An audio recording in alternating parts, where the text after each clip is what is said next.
Omulabi waffe wenno wasasagge ensasagge mu Uganda nkwanirizaawo ku mukutu guno ensasagge mu Uganda nsasagge mu Uganda wetuli nkwanirizaawo ku mukutu gwaffe ensasagge mu Uganda ku YouTube channel yaffe eno tulabira ku TikTok tubalamusiza mwenna ku nsasagge Uganda TikTok ne Facebook ensasagge Uganda. Nja okutegeeza watandaba ku subscribinga wandi badde subscribinga fene tukuwa ensasagge bayita ensasagge mu full swing mu Uganda kubanga ensasagge zonna ffe tuzitawululiza wano ku nsasagge Uganda ku YouTube channel yaffe wonna wetuli YouTube TikTok ensasagge mu Uganda.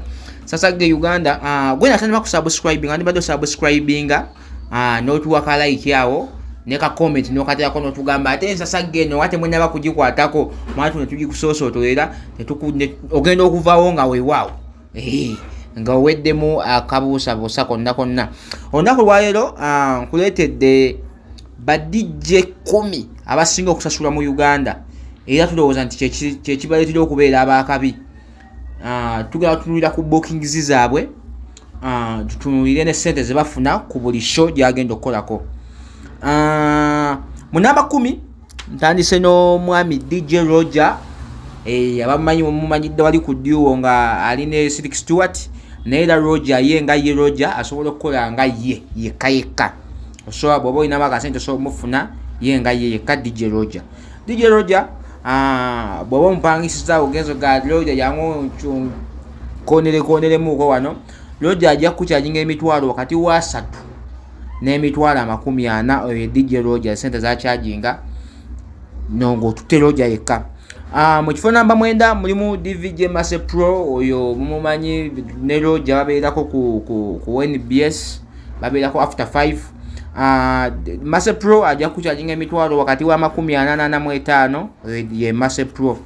Mu namba 8 tufunyemu Silk Stewart yo yakola ne Silk Stewart and Roger ne wabula yekka era akola. Silk Stewart akukyajinga emitwalo wakati wa 45 n'emitwalo 50 Silk Stewart for a night oba for any occasion gyoba omuyitiddeko kukolerako. DJ Nimrod mu namba 7 Nimrod akolera wakati w'emitwalo DJ Nimrod ono akola ku Galaxy FM kwakola Galaxy FM DJ Nimrod akukyajinga wakati w'emitwalo 55 oyo DJ Nimrod nenga ne bwe olina wana musobola okuteesa n'akola.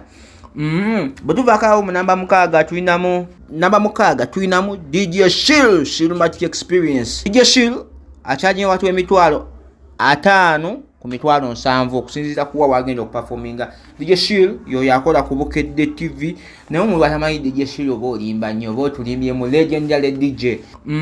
Bwetuvaako mu namba 6 tulinamu DJ Zato ndowooza mukyala yekka ali ku listi eno bamuyita Zahara Toto yoyo yennyini ali kati ennaku zino ali ku Makula TV kwakolera ajja kukyajinga emitwalo wakati wa 5 ne 75 Zahara Toto munnange mu mbeera eyo.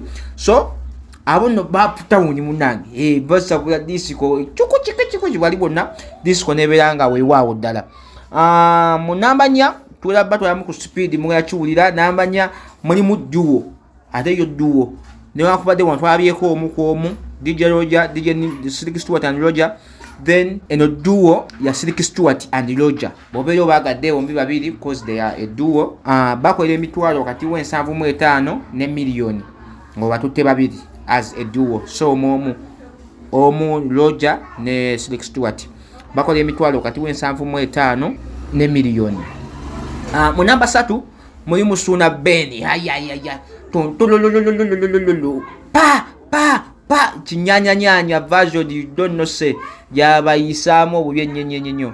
Suna Ben afune million wakati w'emu n'ekitundu ne million 2 n'ekitundu.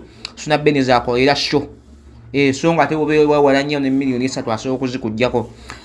Suna Ben akola ku Bukedde FM kwakolera. Namba 2 tulinamu Bazira Tone wa Stream Live Avenue. Bazira Tone akolera million 1 n'ekitundu ku million 3 kisinzira ku kifo ky'omutwalamu naye nga awatandikira nobeyo omuganda bwagende emanjuwe tiwogenda omwagala ajjako aperforming ajja kujjako million 1 n'ekitundu oyo ye Bazira Tone.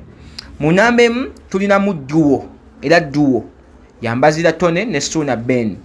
Bazira Tone ne Suna Ben bakyajinga bombi babiri as a duo ng'osazeewo kubatwala bombi oba kuperforminga oba wa bombi babiri solonga azotwala ababiri batwala wakati wa milioni 4.5 ku milioni 6 bobeera nga obatwala bonna. Webale okubeera omulabi waffe omulungi, webale okugobera bitukola, webale okunkakasa wala yikinze dda kuba toyinza kufuna information yonna oli ku TV oba oli ku TV tebatasudde munnange, webale okutulaba wabula kyoba okola kimu kyokka layikinga, commentinga wo kikyo obuzeemu, kikyo tategedde bulungi, kikyo oyagala tukusasaggire kubanga eno nsasagge mu Uganda, kikyo oyagala tusasaggemuko nakyo tukikutwalire tubeere nga tukikuyuliza mbu fififi okifune kikomentingi wawe then omale sharinge n'abalala bafune naye nga okusubscribinga tokwerabira gwe wagwani pulo.